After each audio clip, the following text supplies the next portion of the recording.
ഇന്ത്യയിലിപ്പോൾ നമ്മൾ നോക്കുകയാണെങ്കിൽ ധാരാളം ഇലക്ട്രിക് ടൂ വീലേഴ്സ് ഉണ്ട്. പക്ഷേ അതിലെല്ലാം ഉള്ളത് നമ്മൾ കണ്ടിട്ടുള്ളത് സാധാരണ ഫിക്സഡ് ബാറ്ററിയാണ് കണ്ടിട്ടുള്ളത്.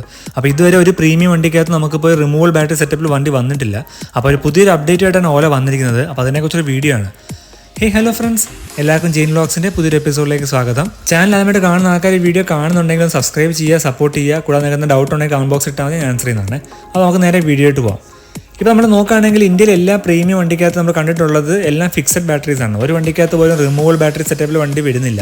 അപ്പോൾ അതിൽ ചെറിയൊരു മാറ്റം വന്നിട്ടുള്ളത് വിഡയുടെ കേസ് മാത്രമാണ്. ഇപ്പോൾ നമ്മൾ നോക്കുകയാണെങ്കിൽ ഹീറോ വിഡ V1 പ്രോയ്ക്കകത്ത് മാത്രമാണ് ഒരു ഡിറ്റാച്ചബിൾ ബാറ്ററി വരുന്നത്. അപ്പോൾ ഡിറ്റാച്ചബിൾ ബാറ്ററിയുടെ മെയിൻ ഗുണം വരുന്നത് നമുക്കറിയാം, ഫ്ലാറ്റിലോ അല്ലെങ്കിൽ അപ്പാർട്ട്മെന്റ്സിൽ താമസിക്കുന്ന ആൾക്കാർക്കാണ് തീർച്ചയായിട്ടും ഈ വണ്ടി കൊണ്ട് ഉപയോഗമുള്ളത്. വേറെ ഒന്നും കൊണ്ടല്ല, നമുക്ക് ഡെഡിക്കേറ്റഡ് ഒരു ചാർജിങ് പോയിന്റ് നമുക്ക് ഉണ്ടാകാറില്ല. അപ്പോൾ അത് കാരണം എല്ലാവർക്കും ബുദ്ധിമുട്ടാണ്. അപ്പോൾ അങ്ങനെ താമസിക്കുന്ന ആൾക്കാർക്ക് ആക്ച്വലി ഇലക്ട്രിക് വണ്ടി സ്വന്തമാക്കുക എന്നുള്ളത് ആക്ച്വലി സ്വപ്നം മാത്രമാണ്. അപ്പോൾ അതിനൊരു സൊല്യൂഷനായിട്ടാണ് വിഡ വന്നത്. അപ്പോൾ വിഡ വന്ന സമയത്ത് ആക്ച്വലി എല്ലാവരും വളരെ സന്തോഷിച്ചു. കാരണം നല്ലൊരു ഓപ്ഷനാണ് ഡിറ്റാച്ചബിൾ ബാറ്ററി, നമുക്ക് റൂമിൽ കൊണ്ട് വേണ്ടി ചാർജ് ചെയ്യാം. അപ്പോൾ അങ്ങനെ ഓപ്ഷൻ വന്നപ്പോൾ നല്ലോണം ക്ലിക്ക് ആകുകയും ചെയ്യാനുള്ള മെയിൻ കാരണം ഇത് തന്നെയാണ്. ഹീറോ വിഡയ്ക്ക് ഇപ്പോൾ നമ്മൾ നോക്കാൻ തന്നെ സെയിൽസ് എന്തെങ്കിലും കുറച്ച് ഗ്രോത്ത് വന്നിട്ടുണ്ടെങ്കിൽ തീർച്ചയായിട്ടും ഈ ഡിറ്റാച്ചബിൾ ബാറ്ററിയുടെ ഒരു കാരണം കൊണ്ട് തന്നെ മാത്രമാണ്. പക്ഷേ വേറൊരു കാര്യം ഹീറോ വിഡയിലുള്ളത് അതിൻ്റെ ആഫ്റ്റർ സെയിൽ സർവീസും അല്ലെങ്കിൽ അതിൻ്റെ പാർട്സിൻ്റെ ഇഷ്യൂസും അതിൻ്റെ ക്വാളിറ്റി ഇഷ്യൂസൊക്കെ കുറേ ആൾക്കാർ റിപ്പോർട്ട് ചെയ്തിട്ടുണ്ട്. അപ്പോൾ അത് കാരണം കുറച്ച് ഇഷ്യൂസ് ഉണ്ടെങ്കിലും ഈ ഡിറ്റാച്ചബിൾ ബാറ്ററി കാരണം മിക്ക ആൾക്കാരും ഫോഴ്സ്ഫുള്ളി വണ്ടി എടുക്കുന്നത് എനിക്കറിയാം. എൻ്റെ കുറേ ഫ്രണ്ട്സ് വണ്ടി എടുത്തിട്ടുണ്ട്. അപ്പോൾ അവർക്ക് ഓലയിലെ ഇതിലേക്ക് പോകാതെ ഇതിലേക്ക് പോകാനുള്ള മെയിൻ കാരണം ഡിറ്റാച്ചബിൾ ബാറ്ററി എന്നുള്ളൊരു ഒറ്റൊരു കാരണം കൊണ്ട് മാത്രമാണ്. അപ്പോൾ അതൊക്കെ മനസ്സിലാക്കിയിട്ട് ഓല ഇപ്പോൾ സൊല്യൂഷനായിട്ട് വന്നിരിക്കുകയാണ്. അപ്പോൾ ഇന്നത്തെ വീഡിയോ നമ്മൾ ഡിസ്കസ് ചെയ്യാൻ പോകുന്ന പുതിയൊരു കാര്യമാണ്. അപ്പോൾ വേറെ ഒന്നുമല്ല, ഓല ആക്ച്വലി പുതിയൊരു പേറ്റന്റ് അവർ രജിസ്റ്റർ ചെയ്തിട്ടുണ്ട്. അപ്പോൾ പുതിയൊരു ഡിസൈനിൽ അതിൻ്റെ ഇപ്പോൾ നിങ്ങൾ ഈ സൈഡിൽ കാണുന്ന ഫോട്ടോ ആണ് എൻ്റെ ഇമേജ്. അപ്പോൾ ഈ ഒരു ഡിസൈനിൽ ഒരു ഡിറ്റാച്ചബിൾ ബാറ്ററി വെച്ചിട്ട് ഓല ഒരു പുതിയ വണ്ടി ഇറക്കാൻ പോവാണ്. ഇപ്പോൾ ടൂ വീലർ EV സെഗ്മെൻറ്റിൽ നമ്മൾ നോക്കുകയാണെങ്കിൽ ഒരു പ്രീമിയം കമ്പനി പോലും ഡിറ്റാച്ചബിൾ ബാറ്ററി കൊടുക്കുന്നില്ല. അത് വേറെ ഒന്നും കൊണ്ടല്ല, നമുക്കിപ്പോൾ മാക്സിമം എറേഴ്സൊക്കെ അവോയ്ഡ് ചെയ്യാൻ വേണ്ടിയാണ്. ഇപ്പോൾ നമ്മൾ എന്താ പറയുക, ഫിക്സഡ് ബാറ്ററി കൊടുത്തു കഴിഞ്ഞാൽ കമ്പനിക്ക് അത് ടെസ്റ്റ് ചെയ്ത് എല്ലാം സെറ്റ് ചെയ്യാനുള്ളൊരു ഓപ്ഷൻ അതിലുണ്ട്. പക്ഷേ ഡിറ്റാച്ചബിൾ ബാറ്ററി ആകുമ്പോൾ നമ്മളിപ്പോൾ ഓരോ ആൾക്കാർ യൂസ് ചെയ്യുന്ന പോലെ ഇരിക്കും. ഇപ്പോൾ ഞാൻ ഊരുന്ന രീതിയിലായിരിക്കത്തില്ല വേറെ ആളുടെ ബാറ്ററി യൂസ് ചെയ്യുന്നത്. ആ ഊരുന്ന രീതി അല്ലെങ്കിൽ വീടിന് കണക്ട് ചെയ്യുന്ന രീതി എല്ലാം വ്യത്യാസം ഉണ്ടാവും.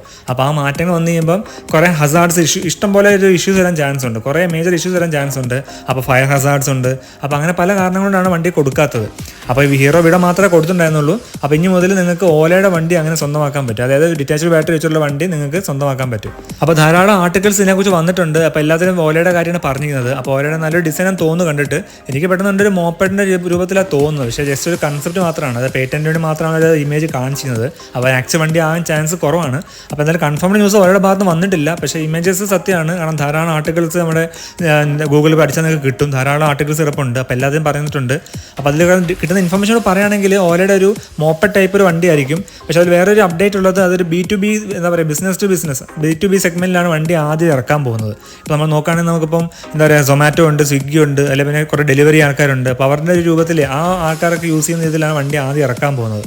അപ്പോൾ മെയിൻലി B2B കസ്റ്റമേഴ്സിന് ആദ്യം ഇറക്കിയിട്ട് വണ്ടി സക്സസ് ആകുകയാണെങ്കിൽ സാധാരണക്കാരനിലേക്ക് വണ്ടി ഓല കൊണ്ടുവന്നാണ് പറയുന്നത്. ഇപ്പോൾ നമുക്ക് എല്ലാ കാര്യം കൊമേഴ്ഷ്യൽ പർപ്പസിന് ഉപയോഗിക്കുന്ന വണ്ടികൾക്ക് നമുക്കിപ്പോൾ കണ്ടിന്യൂസ് ചാർജ് വേണം. അതായത് നമുക്ക് ഒരു 6 മണിക്കൂർ വണ്ടി ചാർജിങ് ഇട്ടിട്ട് അങ്ങനെ നമുക്ക് ഹോൾഡ് ചെയ്യാൻ പറ്റത്തില്ല. കണ്ടിന്യൂസ് വർക്കിൽ പോകുന്ന ആൾക്കാർക്ക് അത് പറ്റത്തില്ല. അപ്പോൾ അങ്ങനെയുള്ള സമയത്ത് നമുക്ക് തീർച്ചയായിട്ടും ഇങ്ങനെ ഒരു ബാറ്ററി സ്വാപ്പിങ്ങോ അല്ലെങ്കിൽ ഇങ്ങനെ 2 ബാറ്ററി സിസ്റ്റം അങ്ങനെയൊക്കെ വർക്ക് ചെയ്യാനേ പറ്റുള്ളൂ. അപ്പോൾ എന്തായാലും ഓല അത് കൊണ്ടുവരികയാണെങ്കിൽ തീർച്ചയായിട്ടും എല്ലാ സെഗ്മെന്റിലും അത് യൂസ്ഫുൾ ആയിട്ട് വരും. കാരണം നമുക്കിപ്പോൾ എന്താ പറയുക, കൊമേഴ്ഷ്യൽ മാത്രമല്ല സാധാരണക്കാർക്ക് അത് ഉപയോഗിക്കാൻ പറ്റുന്ന ഒരു ഓപ്ഷനാണത്. കാരണം ഇപ്പോൾ ഫ്ലാറ്റിലൊക്കെ താമസിക്കുന്ന ആൾക്കാർക്ക് തീർച്ചയായിട്ടും ഓലയുടെ വണ്ടി സ്വന്തമാക്കാം. അപ്പോൾ ഇതിൽ വേറെ കാര്യമുള്ളത്, ഓലയുടെ ഭാഗത്ത് നിന്ന് വേറെ ഒഫീഷ്യൽ കൺഫർമേഷൻ ഒന്നും വന്നിട്ടില്ല. അതായത് അതിൻ്റെ സ്പെക്കോ അല്ലെങ്കിൽ മോട്ടോർ ഡീറ്റെയിൽസ് ഒന്നും പറഞ്ഞിട്ടില്ല. ജസ്റ്റ് ഒരു ഡ്രോയിങ് മാത്രമേ പുറത്ത് വിട്ടിട്ടുള്ളൂ. അപ്പോൾ കൂടുതൽ കൺഫേംഡ് ന്യൂസ് കിട്ടുന്നവർക്ക് വീഡിയോ ചെയ്യാം. അപ്പോൾ ചാനൽ സബ്സ്ക്രൈബ് വെച്ചാൽ മതി. അപ്പോൾ നിങ്ങളുടെ ബെല്ലൈക്കൺ പ്രസ് ചെയ്യുകയാണെങ്കിൽ ഇങ്ങനത്തെ ഇൻഫോർമേറ്റീവ് വീഡിയോ നിങ്ങൾക്ക് ആദ്യമേ നോട്ടിഫിക്കേഷൻ വരുവേ. അപ്പോൾ ഓക്കെ ഫ്രണ്ട്സ്, ആ ഇൻഫർമേഷൻ നിങ്ങളോട് ഷെയർ ചെയ്യേണ്ടതെന്നാണ്. ജസ്റ്റ് ഒരു ഷോർട്ട് വീഡിയോ ആയിരുന്നു. അപ്പോൾ വീഡിയോ ഇൻഫോർമേറ്റീവ് ആയി വിചാരിക്കുന്നു. ഇൻഫോർമേറ്റീവ് ആയി തീർച്ചയായിട്ടും ലൈക്ക് ചെയ്യണേ.